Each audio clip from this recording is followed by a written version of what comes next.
Good morning, good afternoon, good evening, whenever you're watching this. Thank you for joining me and taking the time out of your day to go through this topic. It's going to be a bit broader than the market update that we went through last week. However, it's still very, very important and quite topical given what Donald Trump announced last night in terms of his reciprocal tariffs. So today is Thursday, the 3rd of April, and yesterday Donald Trump announced that he was going to impose at least a 10% tariff on all countries importing goods into America, and on top of that, some other additional tariffs to certain economies and on certain goods. Now, crucially, when it comes to stock market performance, the only thing that matters is that companies earn more in the future than they do today. And because of the added expense of these tariffs, and then obviously the dampening of demand because their goods are more expensive in other countries, the impact to earnings is likely to be negative in the short term. Now, what Donald Trump's trying to do here is get everyone globally to reduce their tariffs imposed on America, and therefore he will then reduce the tariffs he imposes on them.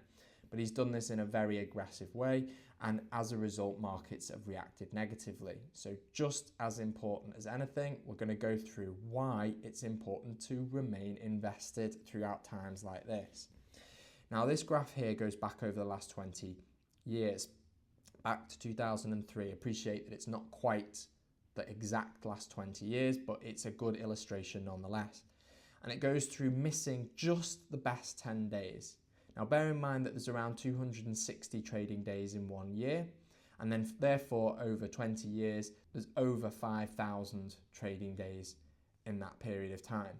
Now, if you miss just the best 10 of those 5,000 trading days, your return would have gone from an annualized 9.8% to 5.6%. So for every £10,000 invested, that turns the conversation from £64,844 being in your investment portfolio for every 10,000 to actually £29,708. So you're talking about missing just 10 days and the amount of money that you would have in your portfolio at the end being less than half. Now, that just goes to show how important those good days are.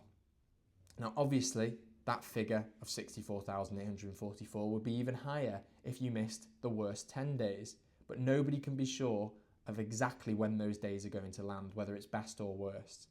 And the only way you know you can benefit from the best 10 days is remaining invested. So what we do is we buy, we hold, and we do not tamper with it. We don't try and anticipate. We don't try and see what's going to come around the corner, what's going to unfold in front of us. We buy quality, we buy real assets, and we hold them for the long term. Now, another graph that's really, really important that goes through all of the different events that have happened over the last 70 years that would be quite substantial and the impact that they've had on US stock markets as a whole. Now, we're talking about things like the Korean War, the oil crises, Black Monday, the Gulf War, the dot-com bubble, the global financial crisis, the previous China-US trade war, and even COVID-19. Now, despite all this, the graph starts in the bottom left and it ends in the top right, meaning that any invested capital over that time period will have grown in value, and quite substantially as well. Now, over that 70-year period, every £20 invested would be worth £2,954 at the end. Now, I appreciate that nobody really has a 70-year time horizon that they can use. Most people have a substantially shorter one than that, maybe 10, 20, 30 years. However, that logic still stands.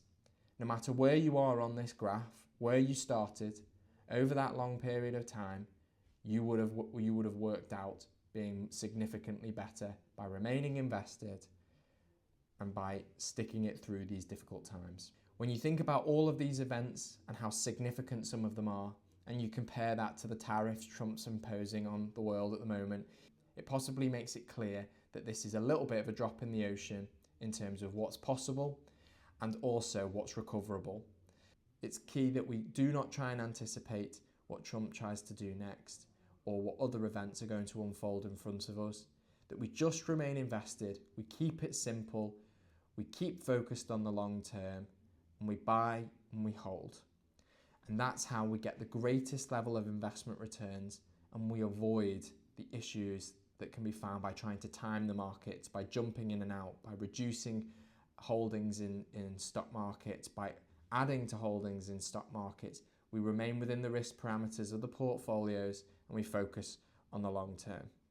Now, if you want to have a chat with any of your advisors, or if you want to have a chat with me or the Zenith team, please feel free to get in touch and we'd be more than happy to answer any queries. Thank you very much, and I'll see you in a future video.